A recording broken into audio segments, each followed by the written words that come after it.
Magandang araw sa inyo, Sir Red, at sa bumubuo ng Sindak Short Stories. Muli po ako nagbabalik para ibahagi sa inyo ang personal experience ko nung kami po ay elementary pa. Tiyak naman ako na makaka-relate ang halos mga batang 90s dahil ng mga panahong iyon ay meron tayong tinatawag na home economics room na talagang ang itsura ay ganun sa mga matatagpuan sa loob ng bahay. May sala, may kusina at meron ding dining. Kung tutuusin ay parang 1/4 lang nung portion doon ay classroom talaga. Doon nga po kami nagro-room at ang kapatid kong sumunod sa akin. Si mama kasi noon ay nataon na president din po ng PTA kaya talagang tumutulong siya sa advisor ng kapatid ko na maglinis ng room sa tuwing siya ay magsusundo sa kapatid ko or kapag kailangan talaga ng tulong ni ma'am. Isang araw nang siya daw po ay magsundo sa amin, nagpunta na kami sa home economics room para sunduin ang kapatid ko kasama si mama at tamang-tama lang ang dating namin kasi tapos na silang magklase at maglilinis na lang talaga. So para mapabilis ang pag-uwi namin, nagwalis-walis na kami and then after nun ay chinek na namin isa-isa kung nakasara na ba o nakatanggal na sa plug o outlet ang mga appliances, lalong-lalo na ang ilaw at electric fan. Ayaw naman naming may maiwang naka-open o naka-switch on na electric fan o ilaw dahil bukod sa sayang sa kuryente baka mag-cause pa ng sunog kapag mag-overheat pa. So na-check na namin at okay na ang lahat. Naka-turn on na rin po ang ilaw at maging ang electric fan ay naka-unplug na kaya lumabas na kami at nilak na ni mama ang pinto. Ilang segundo lang, may nadinig po kaming kumalabog sa loob ng HE room. Yung tunog na parang may nahulog at meron pa po kaming nadinig na yabag ng tao. Kaya agad ay binuksan ulit ito ni ma'am para i-check. Pero laking gulat po namin, Sir Red, nang wala pong tao at kahit isang gamit ang nahulog doon. Namataan din nga namin, Sir Red, ang mas nakahihilakbot pang katotohanan. Na-check namin lahat kanina, na-unplug at na-switch off pa.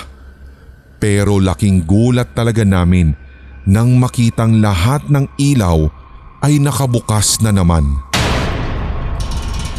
Nangilabot na nga din po kami nang mapansin din po namin ang pagpi-flicker ng ilaw sa gawing kusina.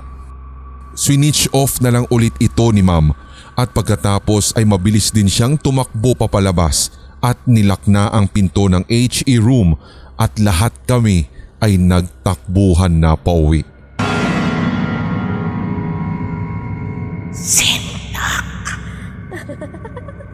Magandang araw sa lahat ng inyong mga tigapakinig dito sa Sindak Short Stories. Mag-iisang taon na rin po ninyo akong fan, lalong-lalo na sa lahat ng inyong mga kwento dahil ginagawa po namin pampalipas ng bagot sa office lalo kapag mag-isa lamang ako ang lahat ng inyong mga stories. Nawili ako at dahil dyan, magbabahagi din ako ng aking karanasan sa paaralan ng aking kapatid. Dati ko rin pong paaralan yun nung elementary ako kaya talagang kabisadong-kabisado ko halos ang buong bakuran nito.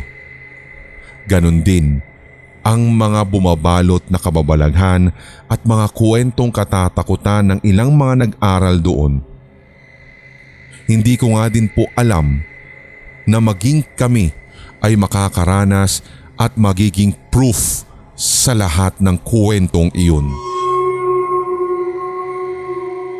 Miyerkules po iyon at bandang 7:00 na ng gabi. Inutusan na akong sunduin yung kapatid ko sa kanilang paaralan dahil nakalimutan siyang sunduin ni tatay. Nagkataon pa nga na natatakot ako noon, Sir Red, dahil bukod sa maulan ng malakas ay matatalim ang kidlat. Nilakasan ko na lang ang loob ko para nang sa ganon ay makarating at masundo ko na ang kapatid ko. Pagkarating ko sa eskwelahan, nakita ko kaagad ang kanilang security guard. Tinanong ko kung nakauwi na ba lahat ng mga grade 6 pupils at ang sabi niya nakauwi naman na daw lahat. Pero iche-check pa lamang din daw niya baka sakaling may nagpapatila pa ng ulan at may natira pa sa loob. Kung kaya ako din ay nagmamadali din na puntahan yung building kung saan nagka-classroom yung kapatid ko. Hindi na rin sumama yung security guard sa akin. Nag-roaming na lang po siya sa ground floor. 3 palapag po kasi yung aming eskwelahan na yun. Ang pagkakatanda ko pa nga ay nasa dulong bahagi po sila ng 3rd floor. Yung ambience ng lugar kasi noon ay hindi naman masasabing nakakatakot, gawa nga ng sabog pa rin naman ang liwanag sa parting yun. Kaya dire-diretso akong umakyat at ang bumungad sa akin, Sir Red, ay walang iba kundi ang isang naka-open o nakabukas na pinto ng CR. Bago ako dumating sa 2nd floor, bigla namang pumasok sa isipan ko yung mga napapakinggan ko dito sa channel ninyo tungkol sa mga CR, kaya natawa na lang talaga ako nang maisip ko na baka may multo o hindi naman kaya ay may nilalang doon. Wala na pong estudyante sa 2nd floor nung oras na iyon kung kaya't dire-diretso na ako sa 3rd floor. Bago po ako nakaakyat sa 3 palapag, naririnig ko na parang meron pong naghaharutang mga bata, kung kaya't gayon na lang ang pagiging panatag ng loob ko dahil meron pa rin palang mga estudyante sa building na yon. Pagdating ko sa 3rd floor, nagtaka ako dahil biglang madilim at walang kailaw-ilaw. Sarado na rin yung classroom ng kapatid ko, kung kaya napatanong ako sa isip ko, nasaan galing yung mga nadinig kong parang hagik-gik at harutan kanina? Binaliwala ko na lamang iyon at inisip na baka nga nasa ibang building o ibang classroom sa baba at napalakas lang ang kanilang harutan. Kaya ang ginawa ko ay umuwi na po ako. Papasok na sana ako sa aming subdivision nang makita kong kinakawayan ako ng guard namin. Ang sabi pa nga niya, "Sir, ang lakas ng ulan na. Bakit walang kapote yung kapatid mo?" "Kuya, sino pong kapatid?" Hindi ko nga po nasundo yung kapatid ko eh. Tsaka nag-iisa po akong sakay ng motor kasi." "Hindi. Ayan nga oh, nakayapos pa sa'yo."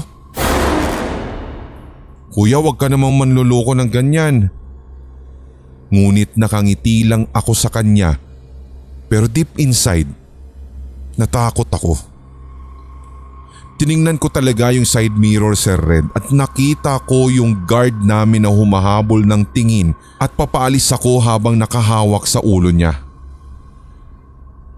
Pagdating ko sa bahay, andun na ang kapatid ko. Hindi ko man nagawang magalit pero ang sabi niya ay sumabay na daw pala siya sa kaklase niya na tiga dun lang din sa amin.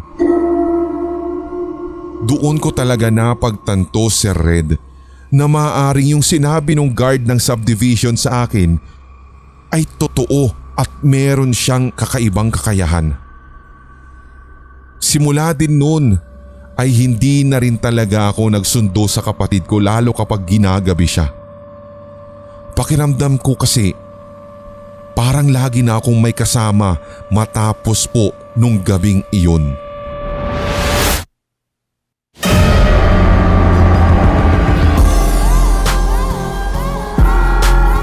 At inyong napakinggan ang tampok na one-shot Tagalog horror story.